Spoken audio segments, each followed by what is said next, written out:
respond forcefully to make sure that Russia fails. Last night, we witnessed a violent attack on a sovereign nation by a despot, a thug. It's unacceptable and tragic, and is something that we can't stand by and let see happen. Whether we're part of the Ukrainian-Canadian community, if we're just people who live on this earth, we can't put up with this happening. Today, we refuse to be silent. Anxiety turned to dread in Ukraine and across the world as Russia makes good on its threats with a full-scale invasion. The assault began just over 24 hours ago. Russian military launching airstrikes across Ukraine, forcing hundreds of thousands of people to flee their homes, some trying to leave the country altogether, others taking shelter underground. Ukraine reporting more than 130 people have already been killed, both civilians and soldiers, as world leaders impose more sanctions against Russia today in a bid to stop Putin. It's Friday morning in Ukraine, the country waking up to another day of destruction and uncertainty. Now, Russian troops invaded from 3 sides. Ukrainian president ordering today full military mobilization as the fighting gets closer to the capital. Now, he says he vows to stay in Kyiv, even as Russia is targeting him and his family. Sasha Petrusik has more on what's being described as the darkest hours in Europe since the Second World War. Ukrainians were woken by Russian missile strikes on the horizon, stunned by the sight of tanks rolling in shock at an invasion that Moscow had promised the world it was not planning. It's very, very nervous, and I'm very scared, but I must be strong. Near the Russian border, there were direct hits on apartment buildings around the city of Kharkiv. My house is completely destroyed, says teacher Olena Kurilo. I'm just lucky to be alive. I never thought this could happen in my lifetime.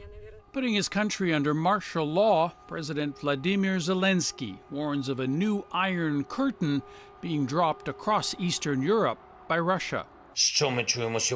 Our national task, he says, is to make sure that curtain doesn't fall across Ukraine. We have to fight back. Zelensky says the heaviest onslaught is in the south, in Crimea, but military infrastructure has taken hits across Ukraine. Indeed, Russia's attack seems to be thorough and well planned, its missiles targeting airports and other facilities in cities across the country.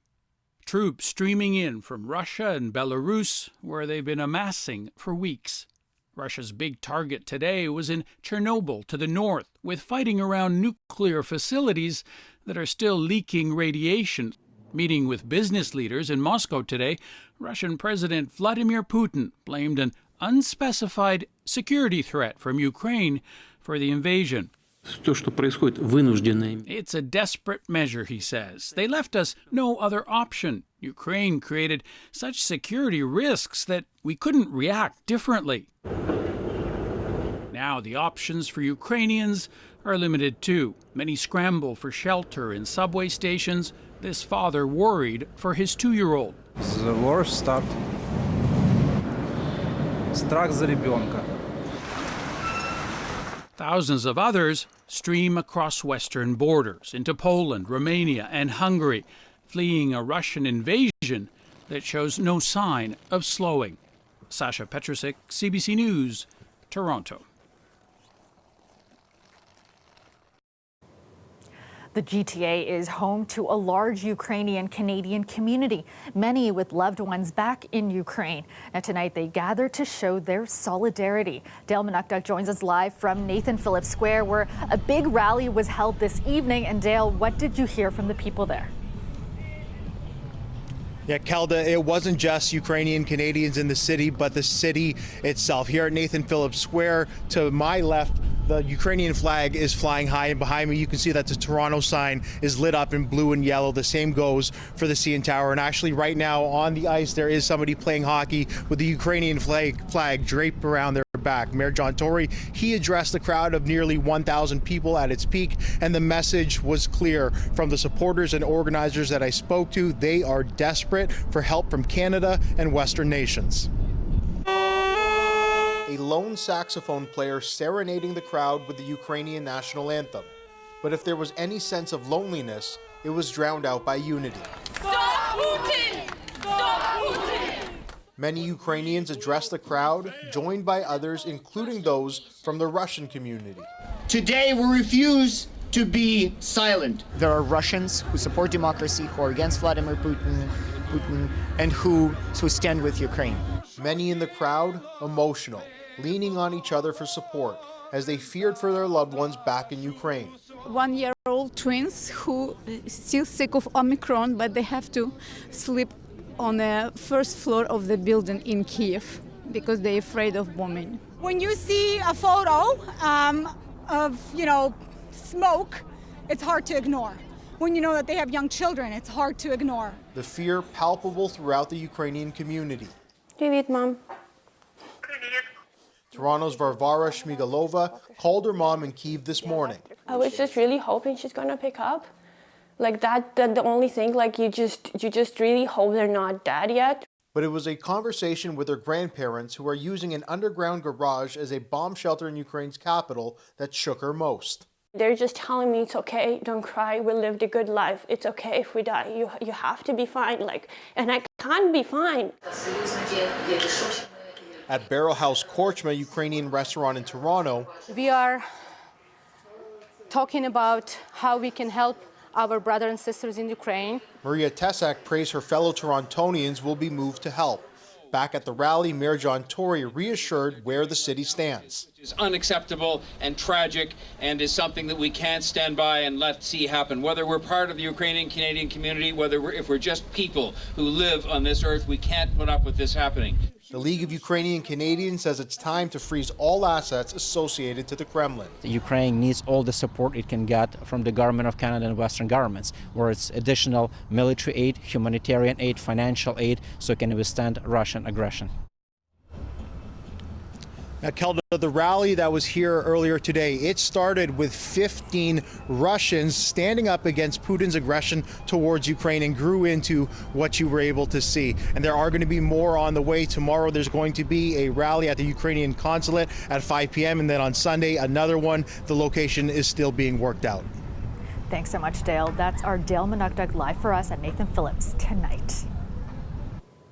Prime Minister Justin Trudeau and several members of his cabinet have condemned the Russian invasion of Ukraine. Deputy Prime Minister Chrystia Freeland called out Russian President Vladimir Putin directly, saying he has cemented his place among the most reviled European dictators of the 20th century.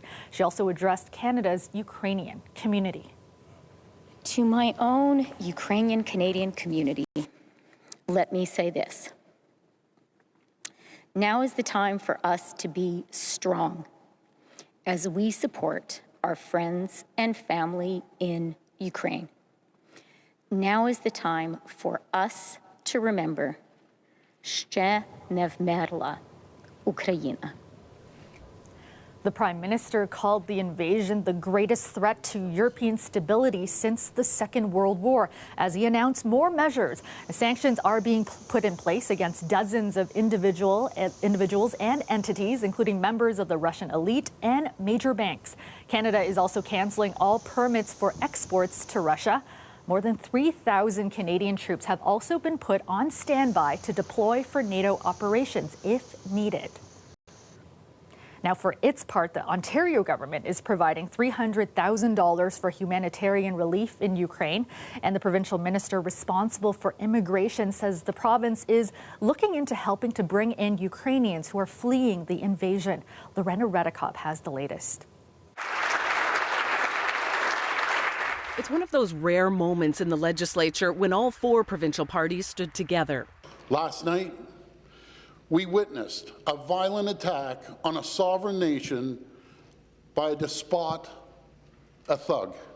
We all call for diplomacy and immediate de-escalation of military actions. We stand united for democracy. Democracy must always trump authoritarianism, Speaker. The government says it's giving $300,000 to the Canada-Ukraine Foundation. It'll be used for humanitarian aid, medical help, as well as emergency shelter and food. Ontario's minister responsible for immigration says he spoke with his federal counterpart. To offer our support, including our support of a dedicated immigration stream for families. And the need will be great. Some experts say these attacks could displace up to 5 million people. While immigration is a federal matter, provinces do play a role. Ultimately, these individuals settle within provinces and communities. So when provinces are willing and able, it definitely spurs the momentum and the initiative. This immigration lawyer was preparing for an emergency staff meeting on how best to support families searching for help. It's heartbreaking.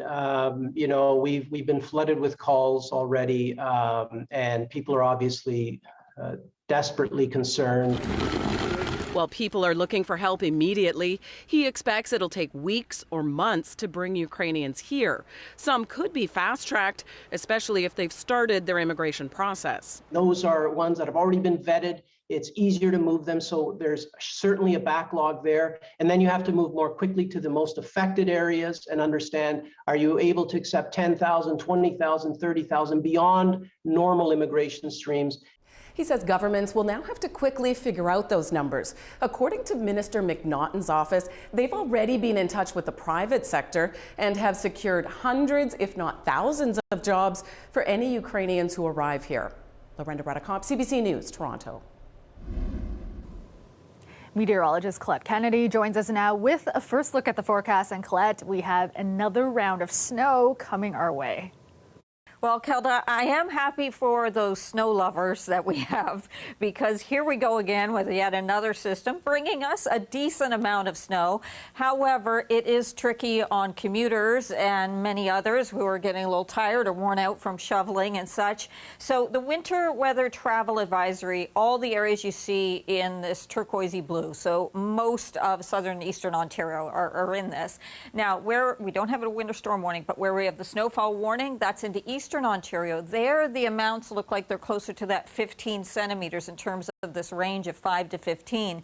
However, with some lake enhancement, I do think through this area here on the west end of Lake Ontario, we could see some of those amounts getting closer to that as well. Might be kind of localized, but still, that'll be something to watch carefully. Already been moving into southwestern Ontario. It's about to take over the GTA. Carries on to tomorrow morning's commute. You allow extra time, please. Wind will be blowing too, so blowing it around, so we will have some reduced visibility. By late morning towards midday, we'll see it moving away, but still some of that wind blowing the snow. -8 tonight, -5 Kelda. We'll look closely at those accumulations coming up. Great. Thanks so much, Colette. Ontario's top doctor says while the masking requirement will remain for now, he expects to provide an update on the future of the mandate in the coming weeks. Masking does remain an important tool in our toolbox, and even when it's no longer required in public settings, it will continue to be an effective tool for reducing transmission and protecting those recovering from illness, their close contacts, and those who may be more vulnerable to severe COVID-19 infection. Dr. Moore adding that people need to be respectful towards those who choose to continue wearing their mask even after the mandate is lifted. Ontario's Minister of Labour says large corporations who monitor employees electronically need to be more transparent about it, prompting new legislation about workplace privacy. Electronic monitoring is becoming more commonplace. Delivery persons are being followed by GPS. Construction workers are using phones and tablets on the job site, and office workers are logging on from home. McNaughton says the province's proposed plan would force companies with 25 or more employees to disclose how they are monitoring company-issued devices. Now, he is pushing for this legislation to be included in the Employment Standards Act and to be enforced by the Ministry of Labour inspectors. Back to our top story tonight. Russia has launched a full-scale assault on Ukraine, attacking by land, sea, and air, sending thousands of people scrambling for shelter. This video is from the industrial city of Dnipro overnight. And today, 250 kilometers to the north, crews scrambled to put out fires in a residential area after Russian missiles landed. Russian military convoys have been rumbling through Crimea in the south, which Russia annexed in 2014, toward mainland Ukraine. This assault comes after weeks of fruitless diplomatic efforts to avoid armed conflict. The fighting in Ukraine is also being closely followed by members of our city's Russian-Canadian community, many expressing shock and concern about the safety of those on both sides of the border. Farah Morali has more. The first one is horror. It's horrific to see what's going on. One of the many emotions Natalia Mudryk has felt over the past 24 hours, watching Russia's invasion of Ukraine. The second feeling that I'm experiencing is that of panic. And the reason for that is because what's happening in Ukraine right now, Putin's actions remind me of the start of World War II. Mudryk was born in Latvia, but raised in Russia. She's a proud Canadian, but Russian is her mother tongue, and she has a strong affinity to the country. She says Russians she's spoken to here are in shock. We feel strongly against what's going on, and we feel very sorry and ashamed of the actions that Putin is taking in Ukraine. The early morning invasion has come as a surprise to many in the local community. Though they watched the conflict escalate in recent days, they say they didn't expect this. I wasn't expecting the conflict to be so large, not at all. It is a tragedy, and of course we're praying for peace, and we hope this ends soon, only through dialogue. I would say that until last night, many people were thinking that it's just, it's just fear, and it's not going to actually happen. Rabbi Mendel Zaltzman's family comes from Russia. He says members of the Russian Jewish community are concerned about the welfare of people on both sides. Obviously, we're dealing with thousands of families here in Toronto, who many of them have parents, friends, and many family members that are still back at what they would call home. Videos posted on social media appear to show opposition to the violence within Russia. Protesters taking to the street to voice their frustration. Here in Toronto, members of the Ukrainian community rallied in front of the Russian consulate, calling for an end to the violence. The message I want to send to Putin is that violence will not prevail. For some watching from afar, they say there's a sense of helplessness, but also a strong desire to condemn what's happening. There is a sense of community who wants to help, say this is wrong, this is not right, we stand on the other side. How can we support you? Farah Morali, CBC News, Toronto. You're looking at a live shot of the Toronto skyline, partly cloudy with snow coming our way in the overnight. Now, right now it is -4 in the city, but feeling more like -14. All right, let's go back to Colette now. And Colette, here we go again. A blast of winter to end the week. Yes, Kelda, here we are with another snowfall event. And this one, because we're into the cold sector, that's what it is. We're not looking so much, although there is freezing rain and there are ice pellets associated with this system, most of that's going to be south of the lower Great Lakes. So snowfall tonight, we're already seeing this into southwestern Ontario, and it's knocking on the door here into the GTA, and that carries on tomorrow till about midday. It'll linger into eastern Ontario, where you'll have higher amounts. Now, strong winds, we're going to blow this around. So reduced visibility as it's falling, and again, we are already seeing this in parts of the province. But tomorrow, even once the falling snow is gone, there'll still be enough wind to kind of have some problems with visibility and that range of accumulations. I'm going to show you some details for different communities here coming up. So as we play this forward, you see it getting heavier, a little more intense, some lake enhancement here on the west end of Lake Ontario into the Niagara region, close to the lakeshore too. I think we could see some heavier amounts here, and then it lingers a little longer into eastern Ontario, and that's where you also get those heavier amounts. Now, the sun doesn't set till almost 6 o'clock, so with that and late day getting that cloud kind of breaking up, we could get some sunny breaks late in the day, but wait for them. And then Saturday, sort of a mix of sun and cloud before flurries come through on Sunday. So some of the snowfall amounts, again, we may not get here to over this 10 centimeters, but I wanted to give you that option option. Maybe you don't want the option, but that idea that perhaps that is possible in terms of what I'm seeing. The Canadian model's keeping things a little lower. We could see these actually going up a little bit. And Kingston, that's only to noon. You'll likely be up at that 15 to 17 centimeters later on in the day. Tonight, feeling like minus 12 with those winds blowing, and careful on the roadways if you do need to be on them, and feeling like minus 17 as this takes over the Golden Horseshoe.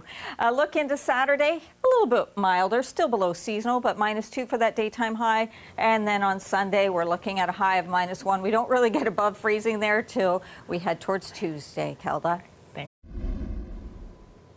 At Sundance Harvest in Toronto's Downsview Park, young black farmers are growing food for their community. Metro Morning host Ismaila Alpha takes us to their greenhouse.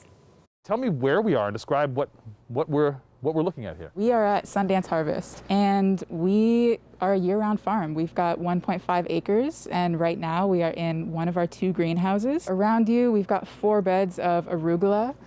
We've got a little bit of sorrel, we've got Swiss chard, we had a bunch of salanova, kale, anything green pretty much in here. And we tend to the earth. We take care of this stuff and package it for a CSA subscription, which is a community shared agriculture box. Yeah, we just try to do programming and educate people about the joys of farming.